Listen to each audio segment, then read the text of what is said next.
Welcome back to Mental Health Collab channel with Robin and Tina and Robin.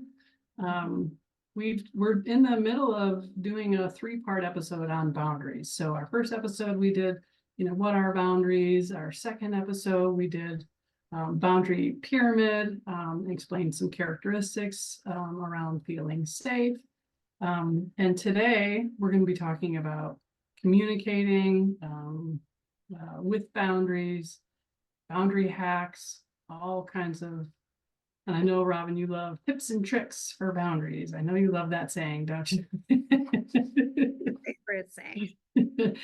So, Robin, why don't you take us away with your all things boundaries? Sure. Well, I think that one of the hardest components of boundary setting is communicating them. And so I'd love to spend our episode talking about that particular piece. And I know before we jump into that, we both teach something that we call boundary hacks. And that is just some things to consider when setting boundaries, because boundaries can be scary, they can be destabilizing. We can just go, wow, this is wonky and uncomfortable. I think one part of boundary setting that is helpful is to learn how to manage awkwardness, because sometimes things get a little awkward when we're setting boundaries. But when I look at it as a choice of like, this can be awkward or I can self-abandon, I will choose awkward over self-abandon. I definitely had to kind of learn how to manage that, because I was very conditioned to, when things got awkward for someone else or myself, to immediately abandon myself and over disclose or let my boundaries down. So why don't you tell us a little bit about some boundary hacks when you're even just considering setting a new boundary? Yeah. And one thing, I think when you say self-abandon, I think it's important to really kind of clarify that. So if people are like, what does self-abandon mean? What do you say to them? I think self-abandonment and self-neglect are similar. And it just means that we step out of advocating for ourselves, step out of what's true for us, our values, and we dissociate or disconnect from our relationship to us. So as you know, I'm a big fan of getting into action. So this is some of the work that you've done, which I've learned, and I'm actually going to read from your worksheet. So reminders for us, right? Communicate the boundary firmly and respectfully, and don't over-explain. You do not need to justify or apologize for setting boundaries. This is huge. How many times do we go, oh, I'm sorry, but that makes me uncomfortable. I'm sorry. Like the apologizing is, we do that a lot. So the other one, you're not responsible for managing other people's reactions. Ooh, Huge, right? That's part of where the guilt comes in, as we feel, I don't want to upset somebody, and now they're crying and I need to manage it. So I or love similar, that. sorry, but similar to what you were saying, I think in a previous episode, was like, did I do something wrong? Like, so often we think based off the other person's reaction or response, that means that we've set the boundary incorrectly, or it wasn't a worthwhile boundary, when the truth is that's just someone else's side of the street. Right. Just because someone has a reaction to the boundary doesn't mean it didn't need to be there. Usually means it does need to be to be there sometimes. Boundary pushers push back, stay firm. That's a tough one. And people say that to me all the time. They may feel uncomfortable at first. They take practice. So boundaries can feel very uncomfortable, but the more we practice it, the better we get. Learning to set healthy boundaries is a process. Give it time and practice. This comes up a lot. Like I said in the last episode, people are like, I can't believe I didn't know this. It takes time. You're learning a new skill, something that we have not been taught before. So be kind to yourself. And have realistic expectations of yourself. Which is interesting, right? We talk about expectations and what are realistic expectations of other people, but we typically have unrealistic expectations of ourselves. Absolutely. It can take time to build a healthy support network. Give it time. As you learn to respect yourself, you'll attract people who do the same. So when we talk about boundary hacks or tips, how do we manage guilt? How do we get ourselves out of conversations that we don't want to be in? Here are some practical tools. Become the observer, right? So if something's happening around you, there's a conversation, there's drama, there's chaos, just watch the show and become the observer. I You think don't at have that to be part, involved. right, and the internal dialogue, like, if anybody's ever watched, like, a horror movie and you're like, "Don't go in there," you can Why are do you going in the basement? yeah, if you know, like, I'm going to a family party and this person's in cordial and these people are in shared interests, and you know that by you reacting or responding is not going to change that person or their behavior, then have that internal dialogue. Oh, wow, she's doing that again. Oh, goodness, right? Like, be in communication with yourself in that experience, but observe versus react and respond. And we can really have some compassion in that moment too. Like you just said, oh, look, she's doing that again. What is going on for her that could be going on, rather than just being a part of the drama and the chaos. Mhm. Bite your tongue in your mouth gently, right? How many times, I don't know about you, but growing up, it was like, oh, bite your tongue. That just means, hey, maybe we don't have to say everything we're thinking or we're feeling, right? We don't want to contribute to the drama and the chaos. And that's definitely what we talked about in the last episode with over disclosing. Like, that's just a really, if you know, man, I'm around this person, I feel anxious around them, I feel like I have to prove myself. If you just gently bite your tongue in your mouth and no one else sees, it's just that little reminder to go, hey, we respect and honor ourselves so much that we're interrupting this pattern of over disclosing to people who are not safe. Beautiful. So this one is, I really relate to this. Staying in your own lodging or having access to transportation. So I live in Colorado, my family lives in Michigan. So if I'm visiting friends or family or even friends in California, maybe it's okay that you stay in a hotel, or limit how much time, or have a way out, right? Maybe you rent the car instead of relying on them to take you places and things like that. And there's an awesome Ram Dass quote that says, if you think you're enlightened, go spend a week with your family. And I think that this applies a lot of times to people visiting maybe dysfunctional family systems where we just, we're conditioned to go, I have to stay with my mom, I have to stay with my sister. And if it means that you are destabilized the whole time, if you feel like you're in constant states of self-abandonment or self-neglect, I know it's an awkward and hard conversation, but to say, hey, I'd love to come, however, we're going to stay in our own place, or thank goodness for Uber. I know you and I have been around before Uber, where like you were stuck sometimes if you didn't have your own transportation. Yeah. And the guilt is going to come up, the awkwardness is going to come up, the people are going to expect you to stay with them. They may have comments, and going back to, you're not responsible for how they react. You're responsible for protecting yourself. Mhm. Evaluate duration of time spent. So if I know that I'm around certain people that activate me after 2 hours, okay, maybe I know that. Okay, so I'll do an activity for 1.5 hours so that I don't reach that point. If I know spending time with family, I can spend 8 hours and then I've got to go take a walk or something. So really evaluate how much time you're spending, and where do you get activated? How long does it take? What are your signals? I always ask my clients, let me know next time you hang out with your mom or whoever we're talking about, when you start rolling your eyes or huffing and puffing, and they'll go, okay, it was 15 minutes in. I'm like, all right, well, we're scaling back to 15 minutes and then we're build from there. Of course, we're not trying to disconnect people from their loved ones. We're trying to take a pause to see where and how can I approach this in a safe way, and then build from that. Mhm. Ending the conversation or changing the subject. Maybe you leave, right? So, especially in the political climate we're in right now, there are a lot of topics that people don't want to talk about, or people find themselves in these conversations that are really not helpful. And then they wonder, how do I get myself out of this? So it's okay to say, I'm not comfortable talking about this topic, or maybe just change the subject. Hey, how about the weather? How about those Detroit Lions? Ooh, those Detroit Lions. Or you could just leave. Oh, there's someone over there that I'd like to talk to, or oh, my phone's ringing. I've got to take it. Right. So you can find your way out.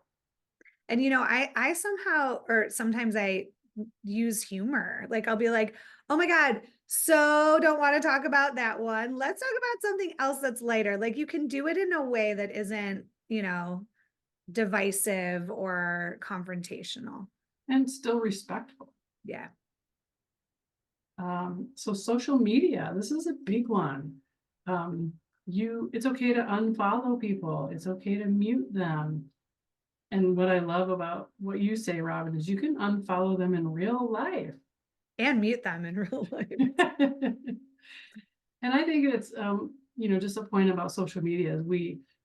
I think of Facebook specifically. I've got 690 friends on Facebook, but there's probably 2% of them are actually my friends that I would define as in that trust category. So most people are kind of falling in the cordial or common interests, and it's okay to not over disclose on social media too. Let's be careful with what we're sharing. Let's be careful with what we're reading. It's okay to have a limit on what you're taking in on social media.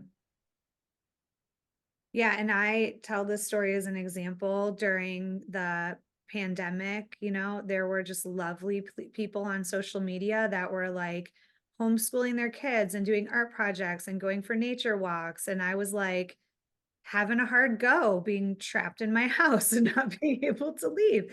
And I muted some really wonderful people because my perfectionism was going up, my comparison was going up, my not good enough was going up. And I love that option, that mute option on Instagram, because nobody knows that you're muting them. You're just saying, again, that access piece. Like, I don't need this much access to someone else's life. It's activating things in me. Mm-hmm. And so a lot of that is, your self-awareness, your insight, and really getting curious with it. Mm-hmm. Make the next kindest choice for you. What does that look like? I know you say this to me all the time. If I'm activated, what's the kindest thing you can do for yourself right now?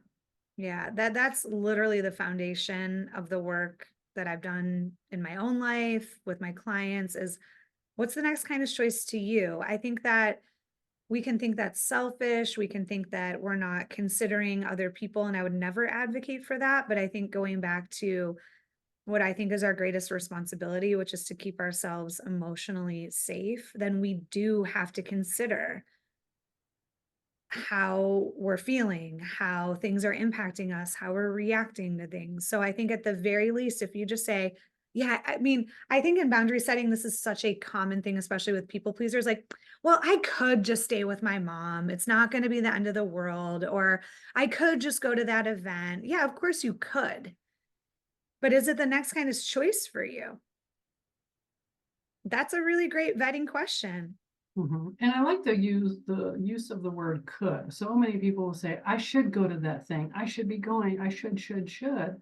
And the saying, is don't should yourself. So change it to could. I could go to that baby shower. I could go to that, whatever it is. I don't have to. So could sounds like more of a choice. It's not an obligation like the should feels like. And I think if you get curious, which is a theme of what we've been talking about, if you can pause and say, well, yeah, I could, but is it honest? Is it something, is it an authentic yes? Is this something that's kind to me? Because there's definitely things I could go to that really means I have to say no to myself. Like, yeah, I could go to that event on Sunday, but Sunday's my only day off where I get to spend time with my family and prioritize myself. Mm-hmm. Which brings us to the next couple. One is pause, right? Give yourself some time, and then ask for more time to decide or process. It doesn't mean you have to say, hey, could you give me, a few hours? You can say that, but for yourself too. I worked with a client a couple of years ago, and she was in the process of setting boundaries. And so what we had worked on for her was, and we live in a society now where everything has to be, we have to respond right away. So somebody sends us a text, we feel like we have to respond. And so she had somebody that was texting and, hey, can I stay at your place, or whatever that looked like. And what we worked on was her taking a pause, right? Take 24 hours to actually think about how you feel before you respond. We do not have to respond right away. It's okay to take a minute. It's even okay in work situations. Mhm. That's what I see often, where people, will get another project dumped on them or something. And it's okay to say, hey, I'd really love to honor what you're asking me. This could be work, this could be personal, whatever, by giving it some time to think about or giving it some time to process, and let me get back to you. And I love that 24-hour rule. In fact, I applied it one time in my life for like a period of time where I was like, I cannot say yes to anything because I just chronically overcommitted. I can't say yes to anything until I give myself 24 hours. So people would call me, be like, want to go out to dinner? I'd be like, I can't tell you that right now. I have to tell you tomorrow. Nothing to do with you, more about my own patterning. But yeah, I mean, it was just to interrupt that pattern of like just chronically saying yes and overcommitting. And that brings us to that embracing the awkwardness, right? So if someone says, hey, you want to go to dinner? Okay, well, now it's awkward. Now I have to respond, or, maybe I really don't want to go. So embracing the awkwardness, that's okay. Yep. And I think we could add one more on there that I don't even have in the exercise, which is just like, you can drop the ball of bad behavior. Like, I think of bad behavior, and this is something we have to have boundaries around, as like a ball. People throw it at you, you catch it. Sometimes you'll take it home with you. You'll take it on your drive home. You'll take it with you for a week after. We can drop it or we can throw it back. And it depends on the circumstance. Sometimes throwing it back is advocating for yourself, is speaking up for yourself. But a lot of the time, just dropping it. Like, I've had people bring up subject matters, things that were just flat out inappropriate. And I've just been like,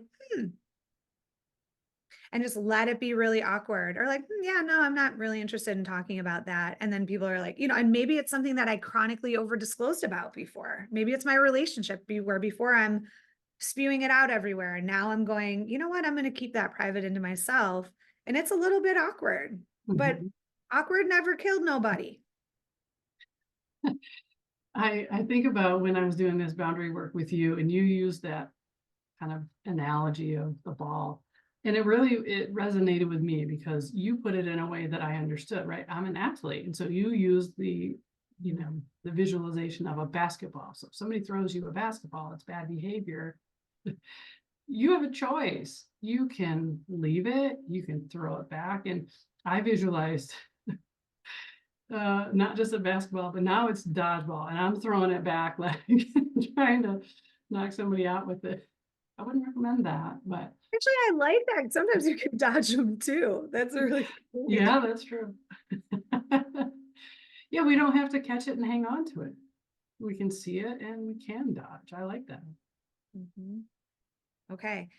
I Yeah, love so all those hacks. I think these are the sticky points that come up because boundary work is hard. Approaching them is hard, especially if we've had decades of doing the opposite. So even if you just choose one of those from that list and apply it, I think you'll see some positive results. absolutely. So those reminders, these boundary hacks, reminds me of when I did this work, and I was so nervous. So one of the examples I use, even with people I work with now, I was living in California, and I was going back home for a wedding. And Robin, you taught me this, and we did a whole session on this, and I was so nervous. I was going back to this wedding. I knew I was going to see a bunch of people because, again, referring back to, I had betrayed the friend. This friend was going to be at the wedding, and I was embarrassed and ashamed to face this person. I didn't know how it was going to go. Is there going to be drama? I don't want drama at my friend's wedding.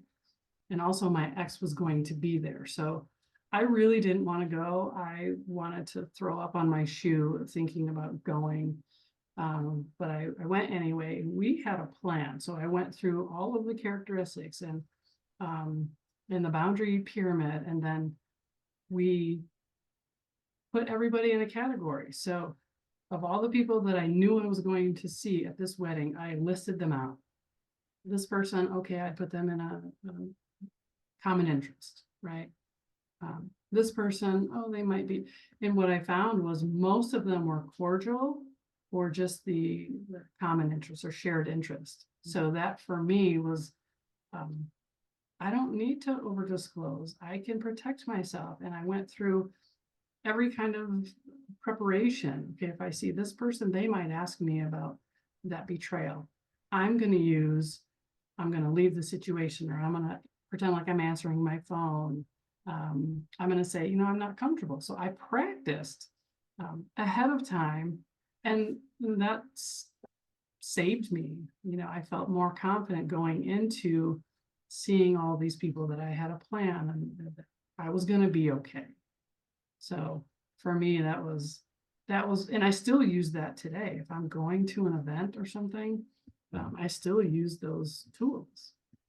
So do I. I'm so glad you brought that up, because that's the difference from being proactive versus reactive, offensive versus defensive. I do the same thing. There's still times, and I've been doing this a long time, where I'm walking into something that I know I don't feel comfortable in or whatever. And I'll just go, okay, where does everybody go? What's safe to disclose? What's not? And I walk in there more connected to myself and more, centered.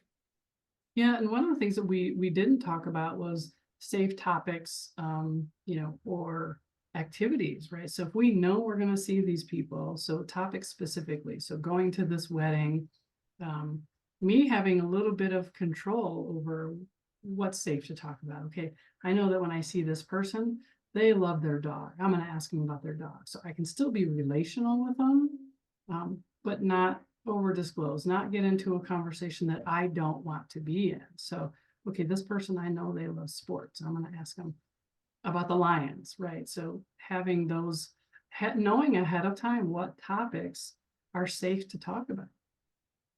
So that's a huge part. It also goes along with the duration of time, because when I ask people, all right, if this person is in shared interest, because cordial, we're not really going to have much to talk about because you're just saying, hi, how are you? And that's it. But if someone's in shared interest, and you say, all right, what safe activities can you talk about? And they go, the weather and sports.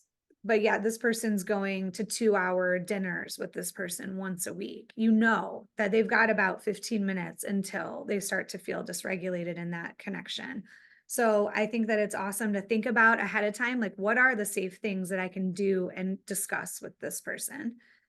And you can be as basic and light. Like, I had a relationship, and this is no joke, that I healed and restored by talking about our kids, ghost hunting shows, laser treatments, and maybe one other thing I can't remember off the top of my head. I mean, that was it. I would literally get on the phone with this person and have it on a piece of paper. And anytime I would divert from those things because I knew those particular topics weren't safe, I would be like, so have you seen the new episode of Ghost Adventures? And I was shocked, because this was someone that, like, I avoided talking to, I dreaded it.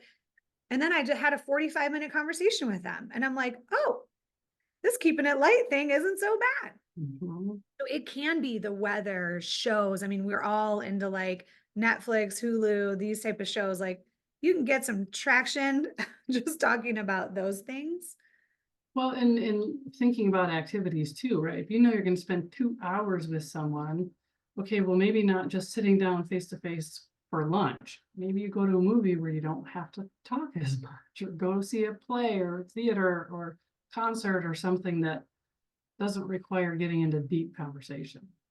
And never underestimate like a game or something structured. Now, not everybody's family system or situation is that safe for, but if it is, like, if you structure it and there is less one-on-one dialogue, you'll probably get through it a lot less scathed. Right? Absolutely. Okay. So one thing that I wanted to bring up when we're talking about communicating boundaries is, let's again use your nervous system. So we know, I said it in a previous episode, that anger is an alarm or an alert in your body that a boundary has been crossed. However, and this is really important, it is not an invitation to communicate the boundary from a place of anger. I think this is where boundaries get a bad rap, man. I mean, there has been a lot of really well-intended people that are called a bitch or mean or rude because what they're not realizing is that when that anger is up, the anger needs to be regulated before you bring it to that person. So for myself, when I feel that whoosh and that surge, I know I gotta put myself in a little bit of timeout. I gotta take myself away from that conversation because odds are I'm gonna have a defensive, angry part of me come up. And then also keep in mind that energy does not lie. So even though our face, this happens a lot with my clients, can be like, okay, great. Yes, we are having a repair, and this is a repair on paper, but our energy is given a big old middle finger. And everybody feels energy, it doesn't lie. So that person, it's just less, we don't want to get on the other person's side of the street to make sure that that boundary lands, but we are less likely to be heard and understood when that particular energy is up because people defend themselves against anger. So what you want to do is allow yourself to regulate, go take it to a journal, go take it to a safe friend and vent it out. Or I'm a fan of a car scream when you're driving, just let it out, just like get some of that energy out, then return to the conversation from a more regulated place where you can have a more kind of secure energetic exchange with someone. So I'll kind of segue into that. So once we're regulated and we know, like, I have already established that this is my boundary to set. I'm a little bit more clear on how I want to communicate it. And this might be, a few of these might be repetitive to what you said earlier, Tina, but you want to be clear and specific. Like Brene Brown has a quote, it says, clear is kind. Right there, enough said. We just want to be as clear as possible. Most of the time, people don't want to harm you. They aren't trying to hurt you. They are probably trying to be helpful in some way, or they're showing you their capacity. So we want to stay clear and specific and kind. We want to be firm. A lot of times when I teach boundaries, I will say like, hey, boundaries aren't necessarily like an invitation to another person. Sometimes they're a statement. Like, I'm not asking you, "Hey, is it okay if like I don't pick the kids up, every day or what, like to your ex or something?" It could be, and that's kind of a bad example because a lot of times we have parenting time, but go with me. So, we don't have to ask a question. We don't need someone else's consent to take care of ourselves. So sometimes a boundary is a statement. I will not be able to do this anymore. Thank you for understanding, type of thing. We want to use I statements. I think this is probably the best advice that anybody could give on setting boundaries. Most of the time when we approach boundaries, we do it in a way where we'll start off with you. You always interrupt me. You always do this. And that is just a recipe for someone else to put their shield up in the conversation. And again, we're decreasing the likelihood that you are heard and understood in that situation. So we want to shift you to I. So an example could be like, you always interrupt me. And I just know because this has happened to me too, like, especially if we have a little spicy parts of us on board. Like if someone's like, you always, I want to be like, well, guess what? I'm always going to keep doing. So the way you just came at me, right? But if someone were to say, hey, I would really like it if you could wait till I'm finished my thought. It just helps me to kind of be clearer in what I'm saying, and it helps me to feel like I'm being heard and understood. Now that, if that was you, Tina, coming, I would be like, hey, happy to oblige. So sorry, I didn't even realize. I was just really passionate about what we were talking about. Got it. So you want to use I statements. You mentioned earlier that you do not have to apologize. And then the follow through on boundaries is always on the person setting the boundary. So we have to back boundaries by energy and action. Okay. And then also self-care. Like these are not things that we can do in a vacuum and on our own. Like we need help and support. That's why you and I as coaches are there to help our clients that are going through it. But to find a safe place of support can be a 12-step group, can be a friend, can be a journal, for God's sakes. There's a saying, you're never alone if you have a journal. Like know that you will have your own process in setting boundaries. It's definitely not airy fairy rainbows and butterflies sometimes. So you bring up a couple really good points, Robin. And just to add to that, I think it's important that we, ask clarifying questions, right?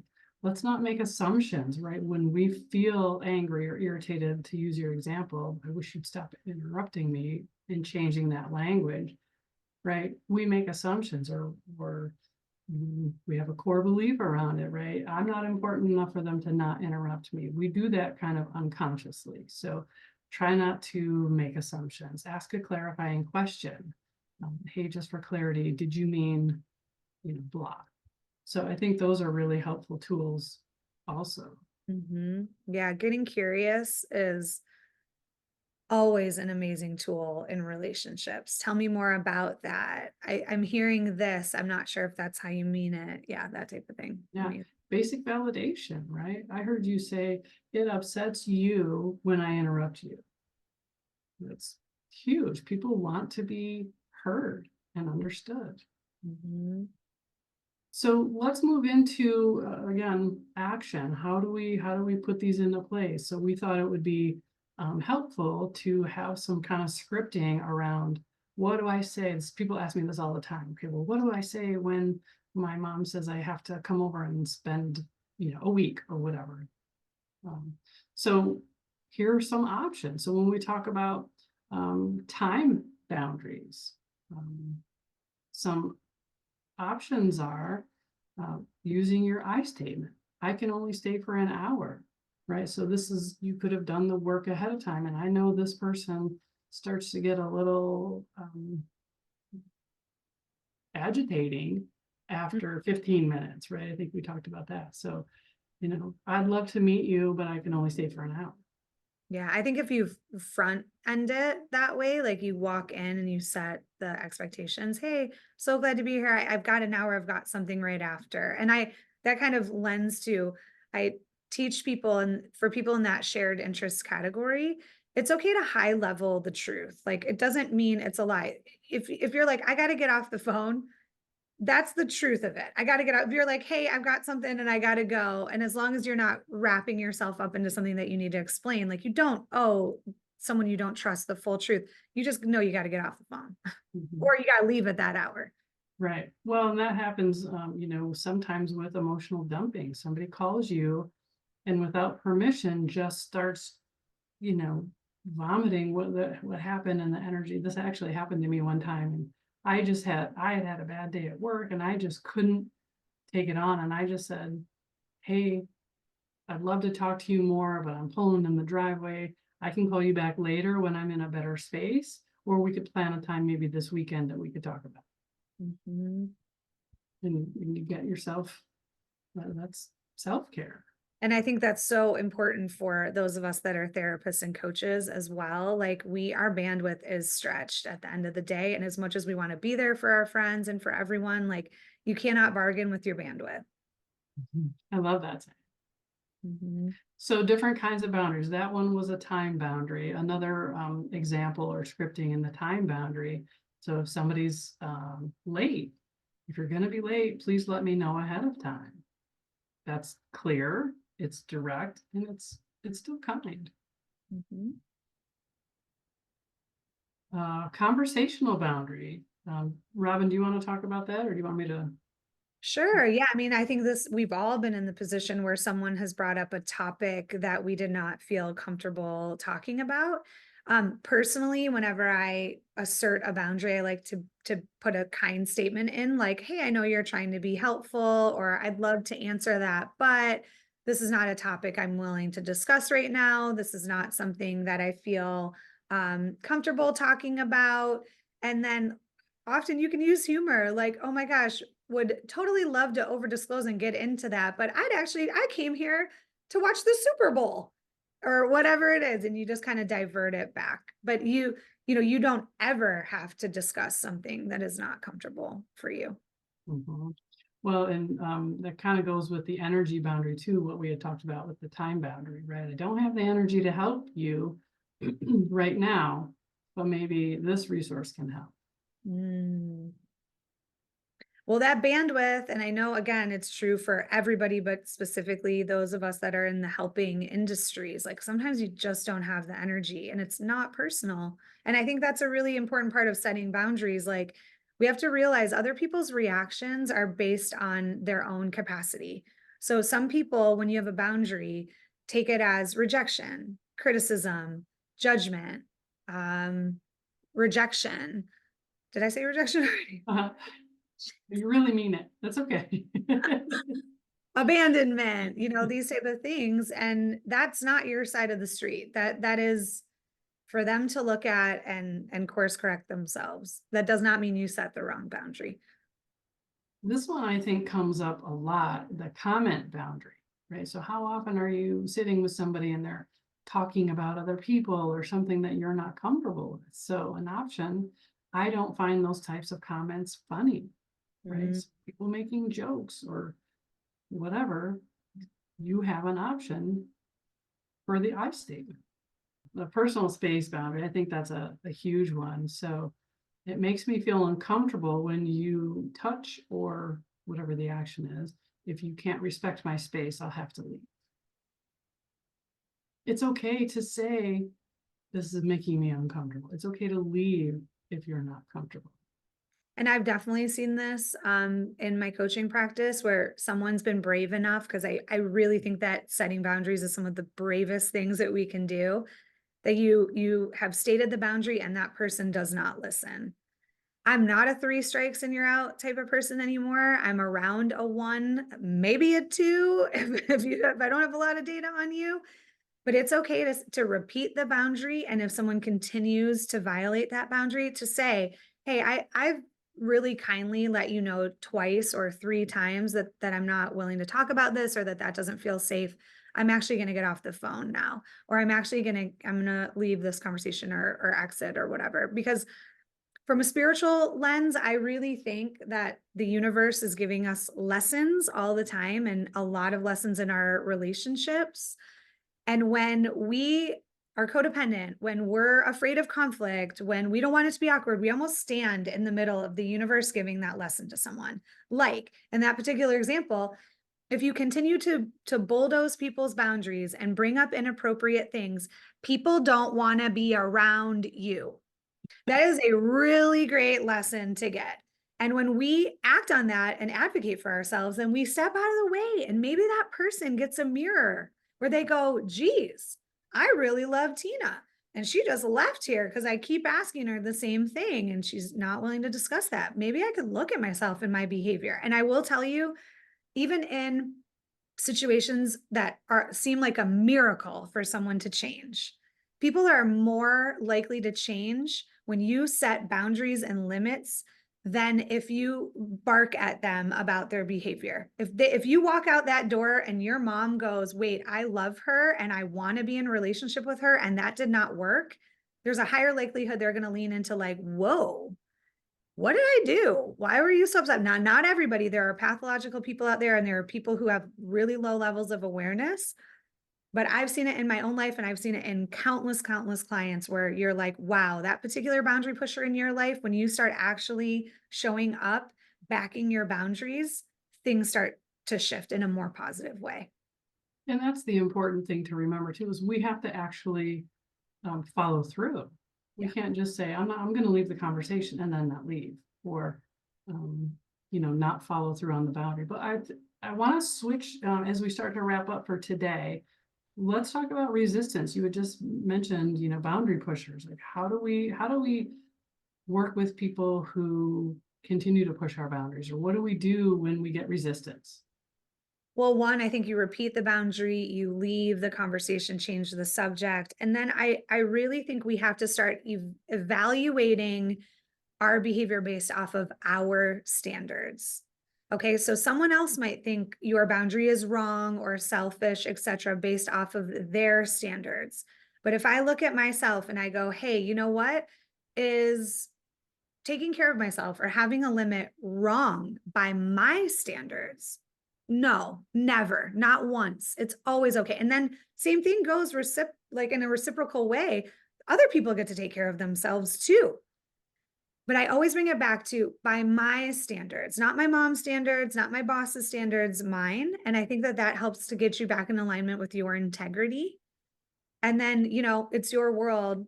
You get to call the shots. So like it's your rules, your limits. So I think that just knowing that like your standards are what we're following, not other people's. And honestly, not even society. Society has conditioned us and very specifically with women to be boundaryless, to be people pleasers, to be nice. Yeah, and I think we could do a whole episode on that too. It's unrealistic, especially for us as women, right? If we stand up for ourselves, we're labeled a bitch. But if men do it, oh, they're assertive. They're just, it's much more, they're strong. It's much more accepted. Yeah. So at the end of this, when you start applying boundaries to your life and backing them up, your confidence will go up, your self-esteem will go up, your value in yourself and the way people treat you. And it's hard because in the beginning, like this is kind of the definition of sometimes it feels worse before it gets better. Like having hard conversations, asserting boundaries is not easy. Like I said, I think it's some of the bravest work you can do. But on the flip, the positive consequence of setting those is you will be closer with yourself. You'll have more confidence, more self-esteem. And I can attest to that. That's true for me. Ditto. Yeah, I was much happier once I realized I do have rights. I can stand up for myself. I can leave conversations that are not helpful. That's right. And I think it's a great segue for our next episode where we can talk a little bit more about the basic rights that are afforded to everyone in a relationship. I know that I did not know these till probably well into my 30s. Same. I think somebody showed me the list of basic rights and I was like, Yeah. wow, that was enlightening. So join us. Keep coming back. We have lots of great stuff to share with you. Yes. And we want to leave you with one. We always like to leave with a quote and a resource. So we have one quote that I love. So one of my favorite quotes is the only people who get upset about you setting boundaries are the ones who are benefiting from you having none. And that's from an unknown source or author, I guess is the word. But that lands for me. It was like a mic drop. And then I have a quote I'd like to share. I know this is like the episode that keeps going, but it's from Glennon Doyle. And the quote is, I will not stay, not ever again, in a room or conversation or relationship or institution that requires me to abandon myself. Yes, I love that. And just a reminder on the first episode, I think you mentioned the Byron Katie one. Yeah. Dishonest no. Wait, A dishonest yes is a no to self. Yes, that's a very good reminder. I love that you brought that one back in. That can be a North Star in boundaries setting. So I hope that you guys got a whole lot of the last 3 episodes and this one in particular. We are always open to your comments, to your questions. And of course, we have linked my boundary exercise that if you are a coach or a therapist, you can use with your clients. If you are someone that's just interested in personal growth work, you can walk yourself through it, and then know that Tina and I are here as a resource if you're ever interested in working more with us, or jumping on a workshop or just asking us a question, we're here. One more thing just for resources, because I know we love to give additional resources to just doing the coaching and therapy route. There's an amazing book called Nonviolent Communication. We can probably link it on the episode. It looks like this. And it is written by Marshall Rosenberg. And that is just a great system to approach having difficult conversations. I use it myself, and it's a really great simplified way to do that. The other one that we really like too is called Boundary Boss. That's also a book. Did we mention that in the last one? I don't think so. It's Boundary Boss by Terri Cole. And that's a great book about boundaries, and also following her on Instagram. She's got some really great content around boundaries. And then there's always me too. You can always follow me on Instagram. I post a lot about boundaries. Yes, you are the boundary queen. So thanks for joining us, everyone. We hope you enjoyed it, and we will see you next time.